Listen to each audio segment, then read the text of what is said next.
کیا بکری کو جیر کھلانی چاہیے؟ اس کے فائدے کیا ہیں اور اس کے نقصانات کیا ہو سکتے ہیں؟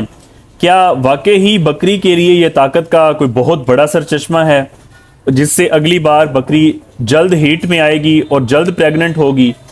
اگر نہیں کھلانی چاہیے تو بکری خود کیوں کھاتی ہے؟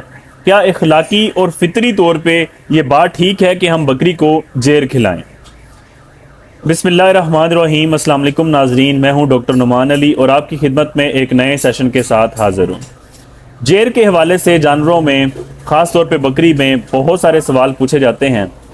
یہ سوال سب سے زیادہ لوگوں نے تب ہم سے پوچھے جب گجر صاحب ہیں، فرحان گجر صاحب، ان کی طرف سے یوٹیوب چینل پہ یہ ویڈیو اپلوڈ کی گئی اور جس میں جیر کھلانے کے بہت سارے فائدے بتائے گئے، جس میں انہوں نے بتایا کہ یہ بہت ہی طاقت کا بڑا سرچشمہ ہے اور بکری اگلی بار جلد ہیٹ پہ آئے گی، جلد پریگننٹ ہوگی، صحت اچھی رہے گی، موڈ اچھا ہوگا، درد میں کمی ہوگی، اس طرح کے فائدے بتائے گئے۔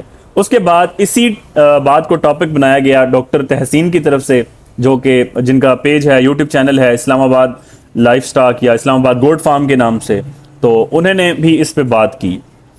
تو اب ہم بات کرتے ہیں کہ کیا واقعی ہی یہ اتنا فائدہ مند ہے یا نہیں۔ سب سے پہلے ہمیں دیکھنا چاہیے کہ یہ جیر، یہ پلیسنٹا ہے کیا، اس کا کام کیا ہے۔ تو یہ جو بچہ ہے اس کے ارد گرد ایک جھلی کا نام ہے، ایک میمبرینز ہیں، ایک گوشت کا ایک لوتھڑ ہے جو کہ بچہ دانی کے اندر والی لیئر ہے، اور جو بچہ ہے اس کو خوراک کا جو ٹرانسفر ہوتا ہے وہ اسی جیر پلیسنٹا کے ذریعے ماں کی طرف سے ہوتا ہے، اور یہ اسی جیر کے اندر، اسی پلیسنٹا کے اندر کچھ ہارمونز ہیں جن کی پروڈکشن یہ جیر کرتی ہے۔ اب بکری جو ہے اس کا کھانا کیا ہے؟ بکری چار اس کا حصے ہیں سٹومک کے، ریومن، ریٹیکولم، اومیزم، ایب اومیزم۔ تو اس کا کھانا جو ہے وہ نیچر نے، قدرت نے کیا بنایا ہے؟ وہ ہے گھاس، ٹھیک ہے، اور فروٹ وغیرہ، چھلکے وغیرہ، اس کے بعد ہم ونڈا وغیرہ کھلا سکتے ہیں۔ تو اس کی نیچر نے جو خوراک بنائی ہے وہ یہ ہے۔ انسان کا جو معدہ ہے وہ ہے سنگل سٹومک، جس کے اندر ایک سٹومک ہے، اور جو جانوروں کا چار چیمبر ہیں وہ میں نے آپ کو پارٹ کے نام بتا دیے۔ انسان گوشت خور بھی ہے، گوشت بھی کھاتا ہے، فروٹ بھی کھاتا ہے، سبزیاں بھی کھاتا ہے۔ تو اب اگر سوال یہ پیدا ہوتا ہے کہ بکری گوشت کھائے، جو پلیسنٹا ہے، جو جیر ہے وہ گوشت ہے، تو کیا بکری کو ہم گوشت کھلاتے ہیں؟ روزانہ ہم کتنے کلو گوشت کھلاتے ہیں بکری کو اگر ہمیں وہ چیز کھلانی چاہیے؟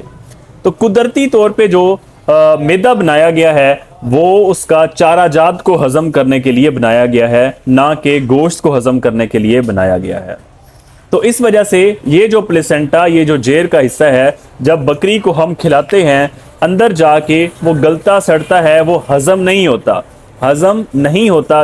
جو چیز ہضم ہوتی ہے وہی جسم کا حصہ بنتی ہے۔ یہ جیر چونکہ گوشت کا حصہ ہے، گوشت ہے، تو یہ ہضم نہیں ہوتا، بغیر ہضم ہوئے ٹکڑے ہو کے، چونکہ جو اندر ایسڈز موجود ہوتے ہیں معدے کے اندر، وہ اسے توڑ پھوڑ کرتے ہیں اور یہ اخراج ہو جاتا ہے اس کا، تو یہ جسم کا حصہ نہیں بنتا، بلکہ اس کے الٹ یہ ہوتا ہے کہ بکری کو یا جانور کو ہضم کرنے میں اس کے اوپر اپنی انرجی لگانی پڑتی ہے۔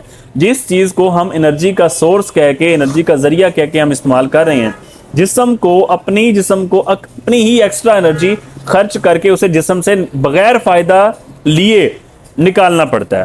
تو اس لیے جیر کا کوئی فائدہ نہیں ہے کھلانے کا۔ اب سوال یہ پیدا ہوتا ہے کہ بکری پھر کھاتی کیوں ہے؟ تو یہ ایک مدرنگ بیہیویئر ہے، جانور کا بیہیویئر ہے، وہ اپنے بچے کے ساتھ بانڈ شو کرتا ہے، ہارمونل بیہیویئر ہے۔ ہارمونز کی چینجنگ جب ہوتی ہے تو اس کی وجہ سے جانور اس چیز کو، اپنے بچے کو چاٹتا بھی ہے، اس کے اوپر جو میمبرینز وغیرہ لگی ہوں، جو لیکوڈ فلوئڈ لگا ہو وہ اسے چاٹتا ہے، اور یہ شو کرواتا ہے کہ میں تمہاری ماں ہوں، اور بچہ جو ہے وہ اس کی طرف پھر متوجہ ہوتا ہے۔ تو یہ ایک قدرتی طور پہ ہارمونل چینجز ہیں جو قدرت نے بنائی ہیں۔ پھر اس کے اوپر ایک اور بات بھی کی جاتی ہے، جو یہ ہے کہ جنگلی جانور جو ہوتے ہیں وہ جیر کو جلد از جلد کھا لیتے ہیں، اور جو فلوئڈ وغیرہ ہوں وہ ان سب کو چاٹ لیتے ہیں بچے کو، تاکہ جو جنگلی درندے ہیں ان کے طرف جو ہے وہ سمیل نہ پہنچے، اور سمیل پہنچنے سے پہلے وہ اس چیز کو کھا لیتے ہیں، تاکہ ان کے بچوں کو کوئی جنگلی جانور ہے نقصان نہ پہنچائے۔